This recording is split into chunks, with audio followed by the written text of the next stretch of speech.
few months ago, my daughter Caroline curled up next to me on the couch after a day of school that had left her tired and frustrated. She began to tell me how she just wasn't sure who was a real friend. We talked through it, and I wiped her tears as she let out a big sigh and said, "I just haven't met my Gully yet." And it made me want to cry, because one of the things I want the most for Caroline to know is the beauty of female friendship and what it adds to our lives. We need those people who will listen to our stories and be there for us as we go through heartbreak and joy and figure out all that life throws our way. Those loyal soldiers who will defend us and stand with us when times get hard and it feels like the world is against us. It's funny how you can have almost no memory of the first time you meet a person who eventually becomes so important to you.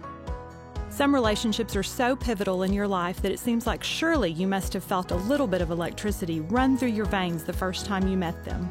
Some type of jolting realization that feels like an internal neon sign flashing, "You've found one of your people! You've found one of your people!" But I guess that part of deep, lasting friendship is that it develops with time, almost when you're not paying attention. Over coffee, playgroups with preschoolers, braiding hair at summer camp, late nights whispering secrets in a sorority house, working in the same office or on an elementary school playground. God chooses to knit our hearts together with the person often when we're not even looking. And then a day comes when our heart is broken and we realize they're the first person we want to call, and you realize, oh, she is one of my people. The years pass and you wonder how many phone calls there have been when one of you sat and listened while the other poured out every possible emotion until there was no possibility that there were any feelings left anywhere else in the world. The answer? Too many to count. But here's the thing. It seems that over the last couple of decades, we've had a tendency to substitute the joy of real friendship with cheap imitations. We settle for community on Facebook and Twitter and through a series of text messages that allow us to communicate with someone without the commitment. We swim in the shallow pool of relationships because we all know that getting deep can equate to being vulnerable. And more often than not, that's a risk we're not willing to take. It can be so much easier to just text a few happy face emojis.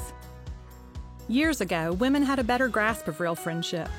Both my grandmothers had a close circle of girlfriends that they called first thing every morning and played bridge with over coffee as they shared secrets and recipes and how to get ring around the collar out of their husband's dress shirts. They rocked babies and yelled at each other's kids and diagnosed illnesses. But then society changed and women began to work outside the home and volunteer at their kids' schools and have lives that went beyond their neighborhood, and the simple joy of day-to-day friendship began to fade because everyone is just so busy. So instead, we like each other's beautifully filtered photos on Instagram and delude ourselves into believing we have a community. But here's my question. Do you really? Do you have those people that will show up on your doorstep with food and Kleenex when the hard times come? Is there someone in your life that can look into your eyes and ask if you're okay when they already know you're not? Because those people are the ones that make life worth living. They are the ones who will hold our hands as we confess that our heart is breaking, our marriage is struggling, and the oldest kid is failing math. They cry with us when we lose a parent, hear a bad diagnosis, or have a day when we can't get out of bed. They cheer us on when we finish our last round of chemo, walk down the aisle toward the man we prayed for, watch our baby graduate from high school, and finally fit back into our skinny jeans. They are the ones who make friends seem like it's not a strong enough word to describe what is really the beat of our heart. Because depending on the day, you are each other's mother, sister, friend, nurse, decorator, cheerleader, stylist, or therapist. There are probably only a handful of times in our life when someone walks in who will change us forever. When we find someone we can love with our whole heart, who will challenge us and shape us and make us feel like the world is safer and brighter just because they are in it. A person who loves you for exactly who you are, yet teaches you to be better because of who they are and how they live their life. But having your soul knit to another isn't for the faint of heart. It means you bear your own hurts along with those of your friend.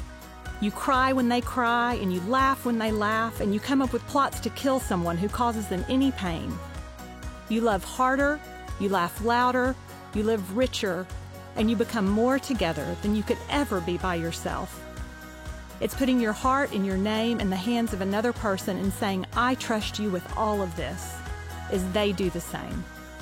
And to borrow a quote from Stephen Schwartz, We will know that whatever way our stories end, they will have rewritten ours by being our friend.